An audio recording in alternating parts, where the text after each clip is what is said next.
Alright guys, so we got another video here on the Insta360 GO on the Diatone Tina Whoop, and I have done a few updates. So obviously the one that everyone is probably aware of is now the Insta360 GO has new firmware available for both iOS and Android, where you can now enable the 5-minute FPV mode, so it will record 5 minutes continuously instead of 1 minute.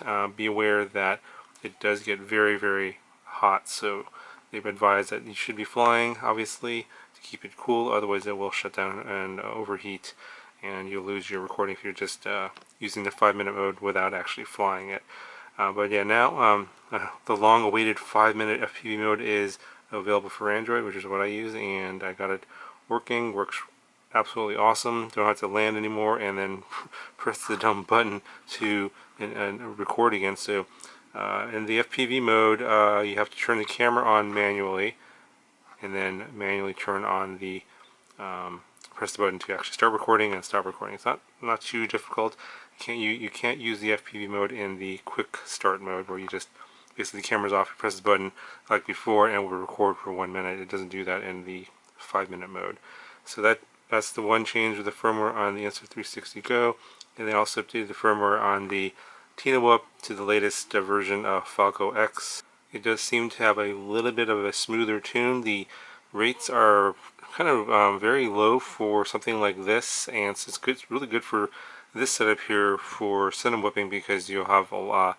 Basically, it makes for very smooth video. So this flies much smoother now, and you get really obviously stabilized footage from the Insta360 GO. So the footage looks really nice, and this newer firmware from Falco X does have the automatic turtle mode, but you should be aware, you should be really careful not to use it that often, because if the props are blocked, you will probably fry the ESC in here. I've heard some stories of people doing that. Also, if you fly some 3S, the chances of the ESCs getting burned seem to be higher on this particular board. There is a newer 20 amp board coming out on this a little bit later. I'll have more information on that on my channel in the coming weeks. I've heard about that. That's coming, but I would recommend just flying this on 2S, and that seems to be totally fine. Flies on a 2S 450, about 3.5 minutes of flight time.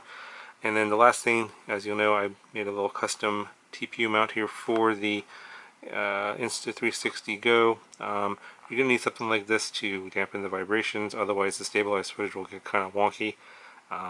You don't have to necessarily use a 3D printer mount, but I guess the foam I was using and the rubber band was causing too much vibration to come through. That foam was kind of a hard density foam, so maybe if you use a softer foam or some sort of a material that say like grip, for example, you could use something like that. You don't really need to use a fancy 3D printed mount like this, but pretty much anything that will dampen the vibrations will give you really good footage on this. And there's obviously a lot of different ways you can mount this to the Tina Whoop. And the last thing you'll probably notice is I am mounting the battery sideways. You'll obviously have to do that if you are using the camera here in the front. You probably could put a battery the normal front to back way, but it's got to be a shorter battery. This way it'll have better CG, I think, and actually mounting the battery sideways. But that's it. Those are all the changes from the previous video, and here's a couple flights, and if you have any questions, let me know. I'll talk to you guys later.